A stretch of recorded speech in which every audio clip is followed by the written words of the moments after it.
Bagang baba na talaga.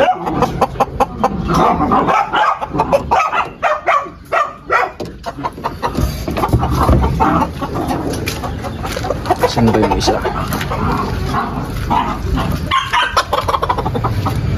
Actually madami sila eh. So din mapupungusan na din to kasi mababa na. Talagang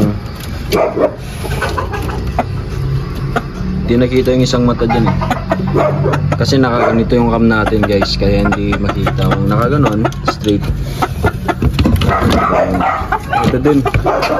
Talagang laylay na talaga yung isang ban. Kaya pupungusan natin guys.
Namatay kan tingin na ba't nakakasap ko ulit kasi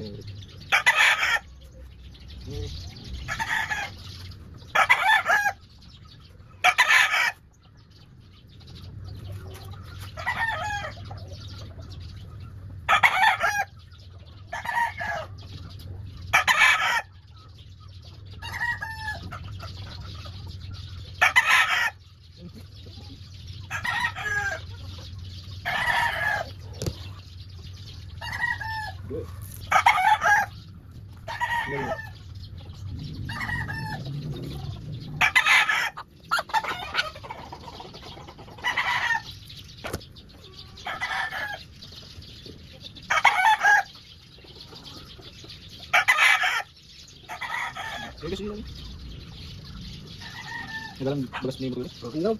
Kita gitu gitu kan. Enggak.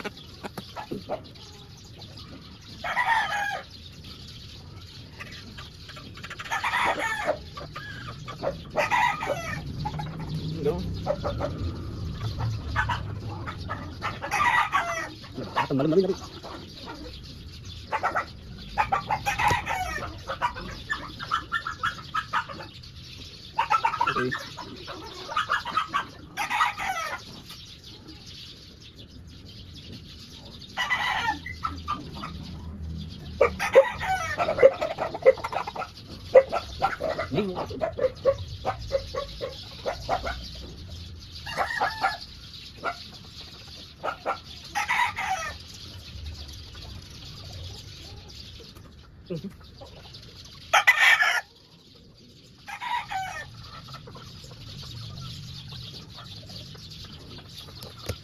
Soalnya bagi mana ada sini sini mas.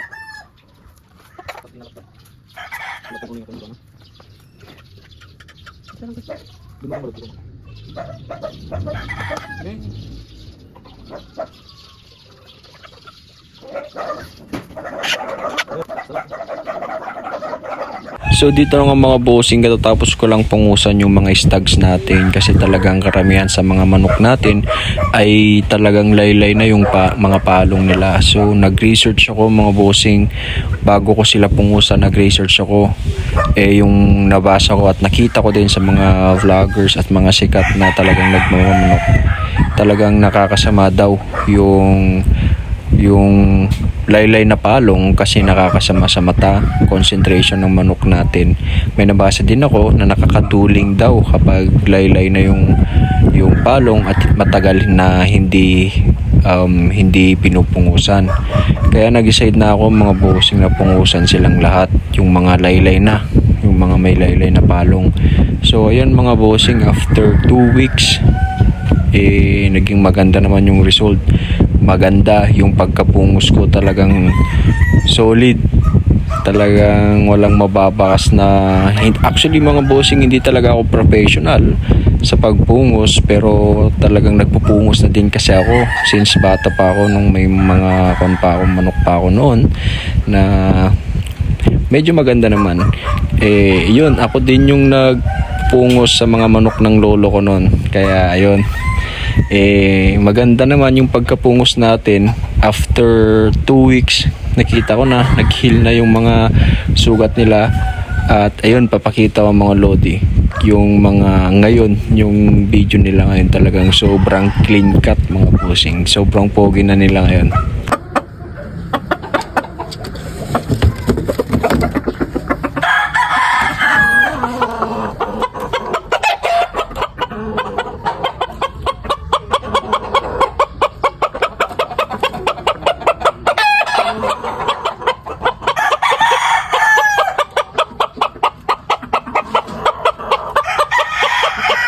One month later.